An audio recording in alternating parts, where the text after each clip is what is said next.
You've heard the phrase show, don't tell.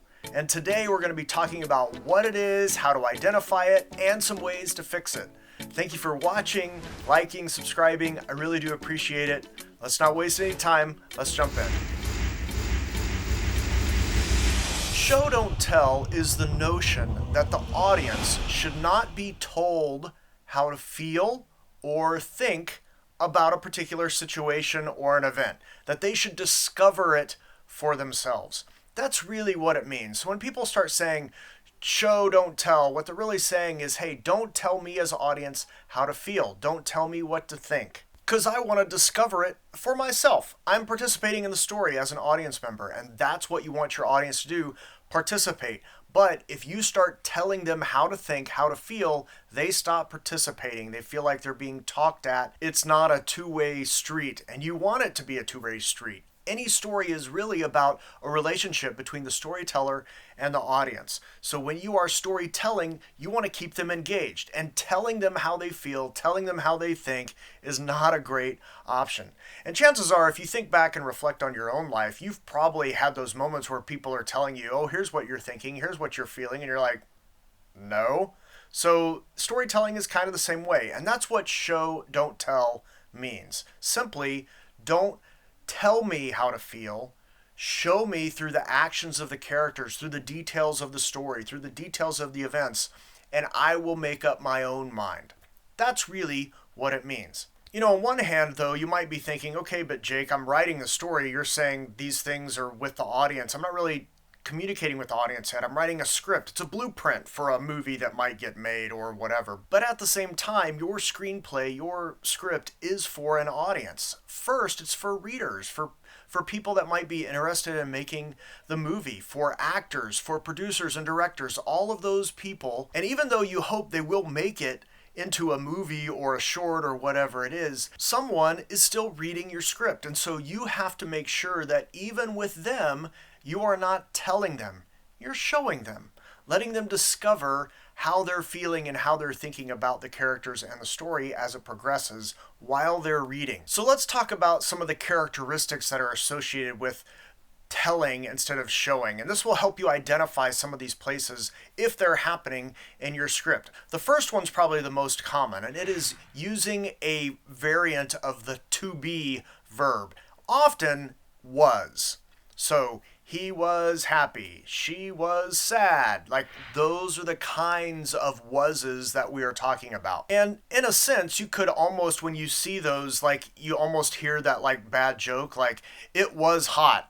How hot was it? He was happy. How happy was he? She was sad. How sad was she?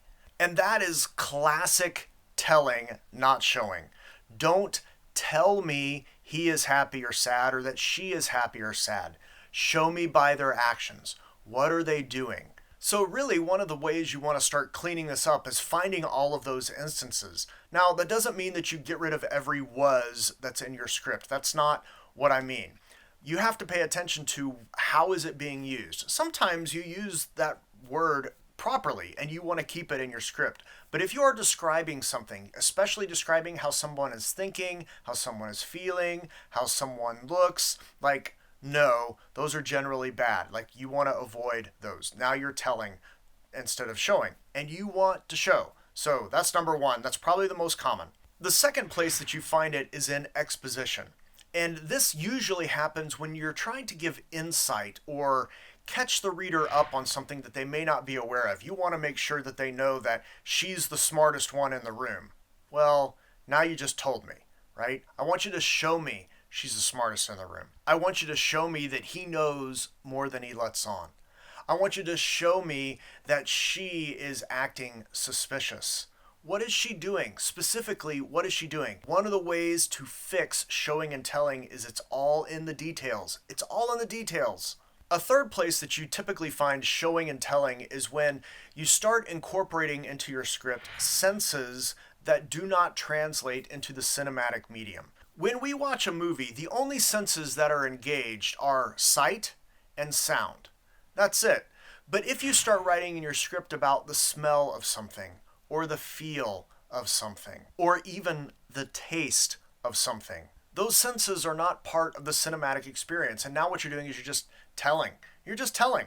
And you don't want to do that. So avoid those things. Every once in a while, you might want to drop one in if you're just trying to help with the flavor or the pacing of a scene. You know, something like the smell of burnt popcorn's got to be hanging in the air or something like that. But that's it. Like, that's even bordering really on telling, because we cannot experience that watching a movie.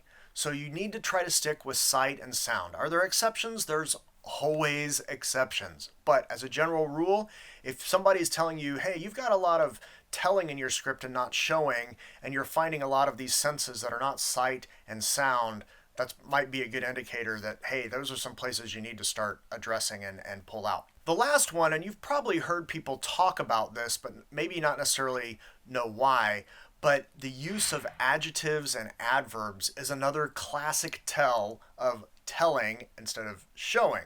So you just want to try to limit your adverbs and limit your adjectives. One of the ways to do that is find better ways to describe things and find stronger verbs. So if you're finding adverbs, you can just find some stronger verbs, and that will often help solve that problem. 3 quick ways to fix or help solve some of these problems. One is, I just kind of mentioned, find stronger verbs, find stronger ways to describe things, or simpler ways to describe things. I mean, you could describe, if you're saying like, hey, here's this neighborhood and it's, all these houses and they all kind of look the same, and this lawn is very well manicured, but so are all the others. I mean, it just feels like a neighborhood, and you could describe it for a while, but you could also just describe it with like a suburban neighborhood.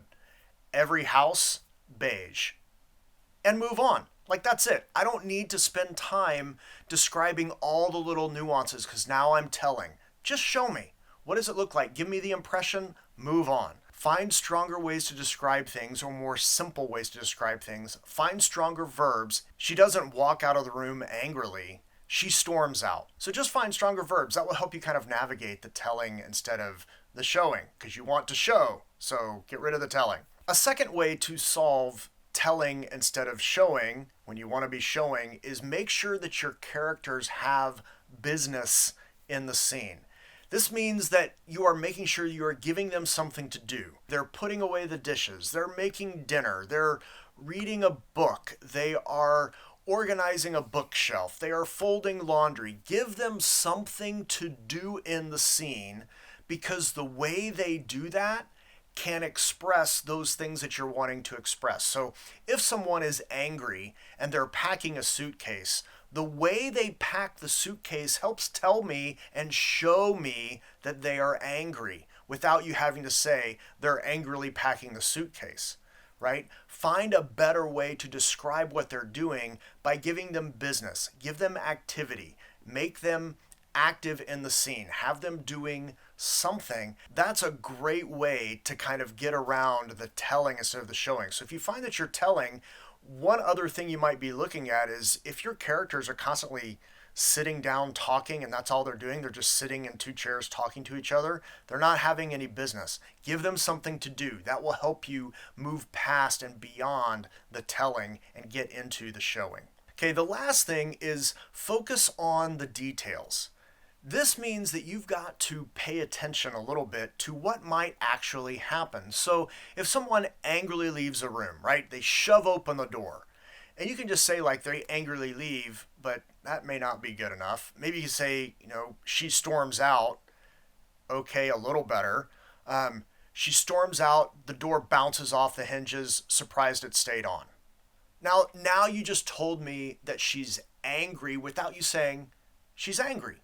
And you gave me some details, and I now have a little bit more of a sense of what's going on in the scene. So focus on the details. The details will help you show instead of tell. Hopefully this has been helpful to you as you start wrestling with this whole notion of showing instead of telling. And if it has been helpful, please like, subscribe, bell, all that stuff. I really do appreciate it. Thank you so much for watching. And if you're going to tell a story that matters. See you later.